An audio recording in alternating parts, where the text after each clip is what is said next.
周老太说道：“那是洋洋的事，他爸妈都还活得好好的，有他爸妈帮他操心，我都老了，没有那个精力再操心他的人生大事。红英，你也不用操心洋洋的婚事，你介绍的女孩子他不会喜欢的，你不要折腾，免得洋洋不开心。”他是好心提醒女儿，不要想着操纵洋洋的人生。洋洋几岁大的时候，他们都操纵不了，更不要说如今30出头。洋洋如今又是几家公司的老总，厉害得很，更不好操纵。就是海玲，怕是都管不了洋洋的人生大事。周老太也知道现在的年轻人很有自己的想法，越来越多的年轻人都不想结婚。他们回一趟老家时，总听老家的人说，谁家的儿子多少岁了还单着，谁家的女儿30出头也不嫁。当然，周老太还是希望孙子快点结婚生娃，那样她就能当太奶奶了。如今孙子有钱，也肯给他养老花。周老太希望自己能像战家的老太太一样长命百岁，看到曾孙长大成人。他爸妈哪有空管他？海玲天天那么忙，而且他和陆四少又有了孩子，重心都放在他那个女儿身上。红玲更不用说了，我这个当姑姑的，不就得多操心点？我就洋洋这么一个侄儿，不操心他操心谁？我介绍的女孩子也不差的，知道洋洋优秀，眼光高，我都是挑最好的介绍给他，只要他肯见女方一面，保证他会喜欢。周红英对于自己的眼光很是自信，洋洋像其母，海玲年轻时可漂亮了，现在的洋洋就是个大帅哥，私底下又显得温润如玉，女孩子看到他，眼睛都恨不得粘在他身上。周红英总是向人炫耀他的侄儿多优秀多帅，哪怕估值的感情并不好，要是知道洋洋会有今天，周红英当初就好好疼爱这个侄儿了。哎，谁知道呢？没有早知道的事。妈，你有洋洋的电话吧？你肯定有的。你打电话给他，叫他回来相亲。他什么时候回来，我都能安排好。周红英让老母亲联系洋洋，知道他的电话，洋洋不会接听。周老太说道：“我不打，洋洋不需要相亲，他只要想结婚，多的是女孩子想嫁给他。妈，问题是他不想结婚呀，他不结婚，我们做长辈的总要催一催的，不能让他这样任性下去。年轻的时候一个人过日子是很爽，没有负担，自己赚钱自己花，自由自在的。可是年纪大了之后呢，哪怕你有钱，钱能当饭吃，请保姆，独保姆多了去，分分钟弄死你，好霸占你的家产。去养老院，有儿女经常去探望的老人，养老院会对他们好很多。没有儿女去探望的，养老院的人都对你不好。真以为有钱能解决一切啊？到那个时候，想喝杯水都没有人倒，就知道后悔了。周老太被女儿一阵接着一阵轰炸，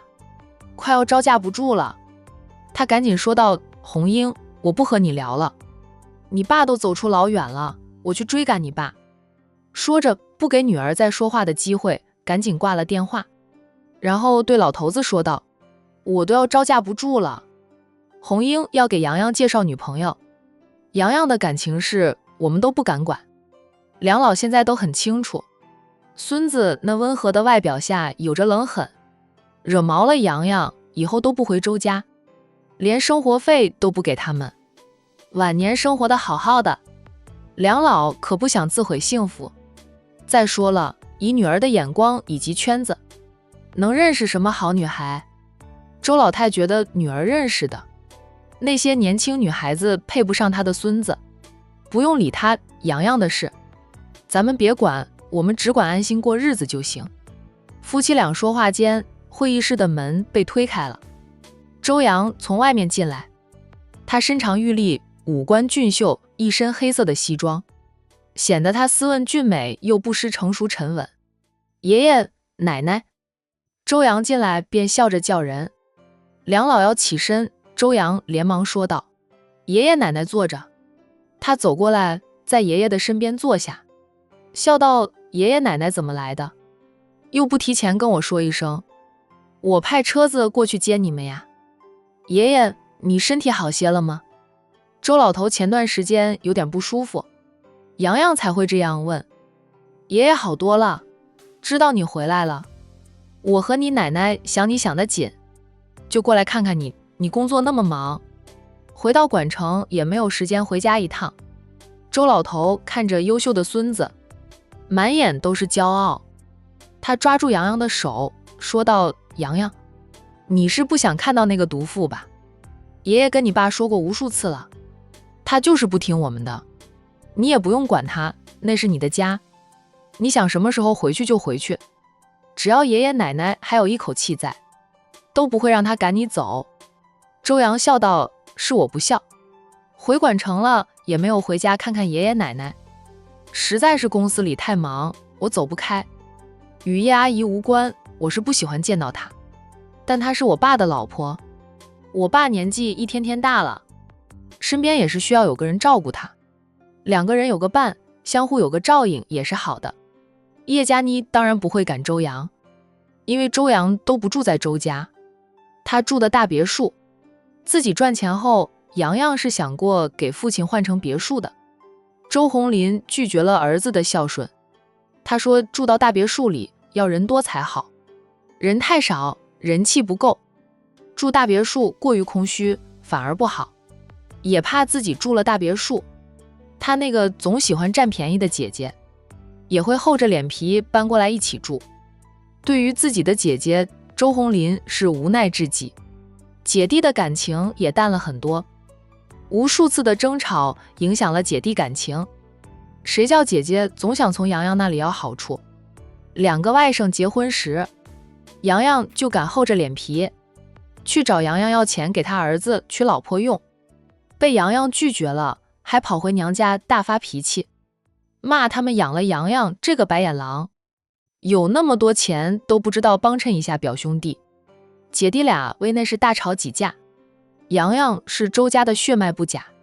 但他一直是其母海领养大的，他们都不敢在洋洋那里提养育之恩。周红英当姑姑的有什么资格骂洋洋白眼狼？爷爷奶奶，你们平时对叶阿姨也不要太苛刻了，她是做过错事，也受到了惩罚，我们都不能陪在我爸身边，就她才是陪我爸过一辈子的人，我们做不到对她好，但也不要老是给她脸色看，她不爽。我爸夹在中间也左右难做人。周洋自知工作忙，没有时间陪伴父亲，能给的就是钱。父亲年纪渐渐大了，身边有个人陪着照顾着，他这个当儿子的也能放心不少。母亲那边倒是不用他操心，有陆叔叔陪着，妹妹也是在母亲身边，他爸却只有他一个孩子，他爸的养老必须是他负责。妈妈跟他说的，他爸年轻时犯的错是夫妻之间的问题，他爸对他这个儿子尽到了抚养责任，最困难时都没有断过他的生活费。再说了，后来爸爸对他也很好了，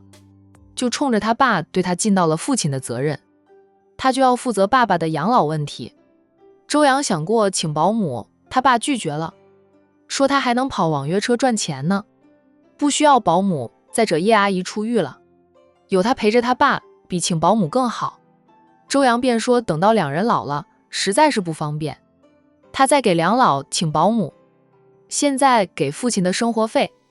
他每个月给到3万块钱。叶佳妮身体不太好，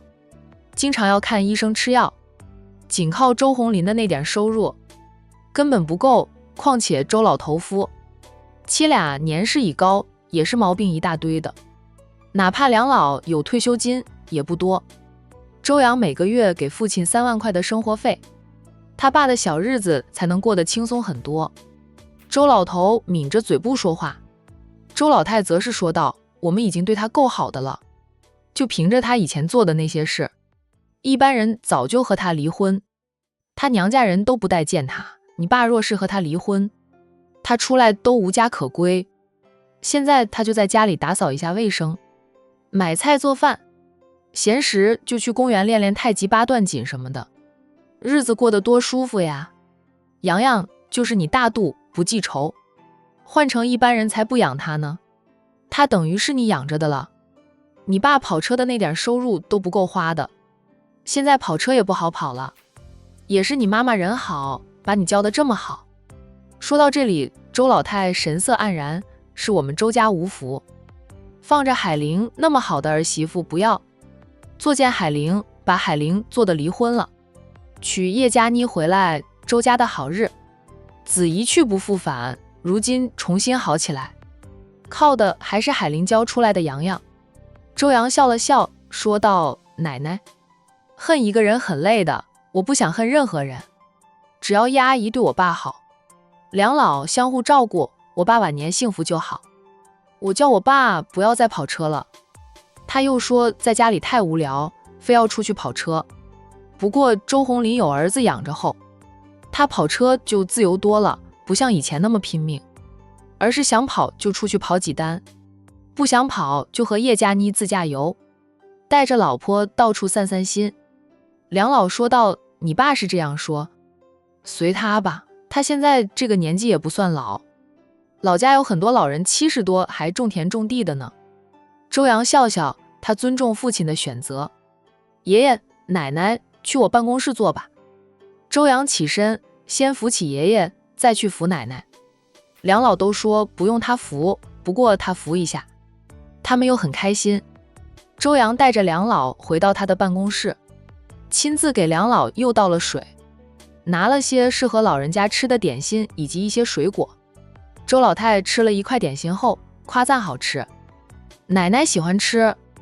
等会儿我装一点给奶奶带回去吃，不过奶奶不要一下子吃太多，点心甜，老人家吃了容易血糖升高。周老太说道：奶奶知道的，